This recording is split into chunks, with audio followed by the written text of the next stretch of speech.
जी देखिए भारतीय जनता पार्टी परिवारवाद की बात करती है, तो मैं पूछना चाहता हूं, अनुराग ठाकुर के पिताजी क्या चीफ मिनिस्टर नहीं थे? क्या यहाँ पे परवेश वर्मा के फादर चीफ मिनिस्टर नहीं थे जो आज लोकसभा के सदस्य हैं?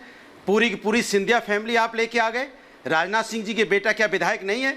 आदरणीय कल्याण सिंह जी की पूरी फैमिली पार्टी में नहीं है? नारायण राणे की फैमिली पार्टी में नहीं है? अपना दल के अध्यक्ष और उनके फादर भी क्या उसके अध्यक्ष नहीं थे?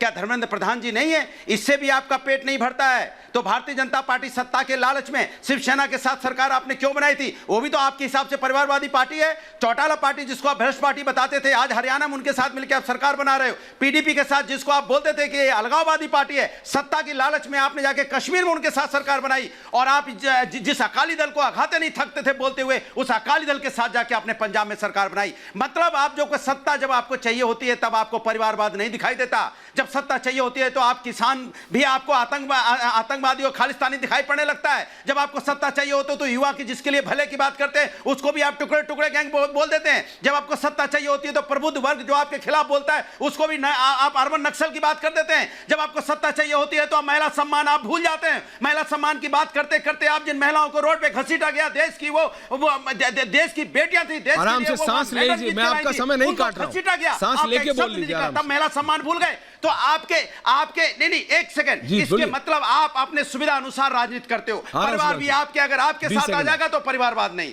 अगर आपके साथ कोई व्यक्ति आ जाएगा तो परिवारवाद खत्म हो जाता है। ये सही नहीं है, ये देश के लोकतंत्र के लिए सही नहीं है कि आप सुविधा के अनुसार राजनीति कर रहे हो। इसलिए विपक्ष कह रहा है कि आप मुद्दे पे बात नहीं करते हो, असली मुद्दों से ध्यान भटकाने की बात कर रहे हो। इसलिए विपक्ष एक साथ आया है क्योंकि राष्ट्र बचाना है। आपको सत्ता पानी है, हमें राष्ट्र बचाना है। हमें राष्ट्र के उन लोगों को बचाना है जिन पे जो लोग महंगाई की मार से जूझ रहे हैं। हमें राष्ट्र में उन लोगों को बचाना है जो लोग यहाँ परेशान है बेरोजगारी से। हमें उनको बचाना है। अनुराग जी दोबारा भी आएंगे डिबेट पे, ऐसा नहीं है।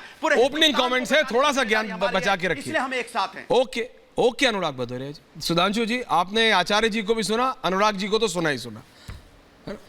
अब मैं आपका पहला रिप्लाई चाहता हूं, opening comments. Anurag ji please पानी। और वो जिस कदर हिलडुल रहे थे मैंने कंपन भी महसूस किया। आज भागिएगा नहीं सुधांशु जी। अच्छा आराम से अनुराग जी, आपने बोला बीच में नहीं, थैंक यू। बीच में नहीं अनुराग जी प्लीज, थैंक यू। कोई नहीं जा रहा है, प्लीज बीच में नहीं, थैंक यू। भागेंगे नहीं, अभी आपको पता है। बोलिए। देखिए शायद अनुराग जी को याद नहीं रहता है कि शिवसेना के साथ हम तब नहीं गए थे जब शिवसेना परिवारवादी थी।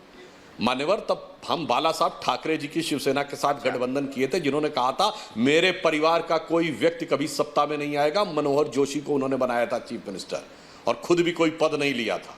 जब हो गए परिवारवादी हमसे दूर हो गए। गलत। हम अकाली दल के साथ बीच में नहीं है कि आप चुनाव नहीं। अनुराग जी बीच में नहीं प्लीज। तब तक तो कोई परिवारवाद नहीं था। जब वो आए अनुराग जी बीच में नहीं, मगर परिवार की उपस्थिति और परिवारवाद के क्या तरीका यार, कोई नहीं बोल रहा, फिर वही चिल्ला चिल्ली करने लगते हैं। इनके चिल्ला चिल्ली के अलावा इनको आता ही बीच में नहीं। गरिमा तीन रखिए प्लीज। चुके चिल्ला चुके फिर भी वन तीनों। अनुराग जी प्लीज बीच में नहीं। तीन लोग हैं तब भी बीच में चिल्लाते जा रहे हैं। Sudhanshu Trivedi audio on. हाँ बोलिए। अब अपना टर्न है, आप मेरी बात की धज्जी उड़ा दीजिएगा, ठीक? दर्शकों के साथ न्याय करिए। हाँ, अब मैं ये कह रहा हूं परिवार की उपस्थिति और परिवारवाद में जानते क्या अंतर होता है? अगर अभी ऐश्वर्या जी आप अनुराग जी से पूछिए कि इनकी जो फर्स्ट फैमिली है, जब से इनकी पार्टी बनी 1990-91 से, परिवार के बाहर पहले अपने कहते थे ना पिछड़ा दलित सब साथ में, छोड़ दिया, संकुचित होकर हो गए पिछड़ों के नेता, संकुचित हुए एक जात के नेता। अपनी जात के किसी व्यक्ति को अगर राष्ट्रीय अध्यक्ष या मुख्यमंत्री बनाया हो तो बताइए। सिर्फ और सिर्फ परिवार के लोग और इनके प्रथम परिवार के फर्स्ट ब्लड रिलेटिव का एक व्यक्ति बता दे जिसे कोई ना कोई पद ना हो जिसके पास। ये मैं विनम्रता और चुनौती से पूछता हूं। परिवारवाद इसे कहते हैं कि 4, 6, 8 जितने भी फर्स्ट ब्लड रिलेटिव हैं सब कोई ना कोई पद पाके बैठे हैं। और मैंने तो मीडिया में यहां तक पढ़ा है कि इनके परिवार के जो डिस्टेंस रिलेटिव कुनबे खानदान के मिला के 30 से 35 लोग ऐसे हैं जो किसी न किसी राजनीतिक पद पर रह चुके हैं। यह होता है परिवारवाद। 30 साल से एक ही पार्टी। और आचार्य जी क्या तो 1920 में बने थे मोतीलाल नेहरू कांग्रेस के अध्यक्ष, 2023 में अभी भी उसी परिवार के हाथ में सत्ता है, भले ही अध्यक्ष जो है वो बन चुके। मगर आज आचार्य जी थोड़ा जोशो जुनून में हल्की बात कर गए। आपको ये याद ही नहीं रहा कि आप ही के अध्यक्ष और पूर्व अध्यक्ष, यानी अब तो 2 पूर्व अध्यक्ष जमानत पे हैं नेशनल हेराल्ड केस में। आप कह रहे हैं कि भाई सजा क्यों नहीं हुई, तो कोर्ट से जमानत पे है भाई, कोर्ट में केस चलता है।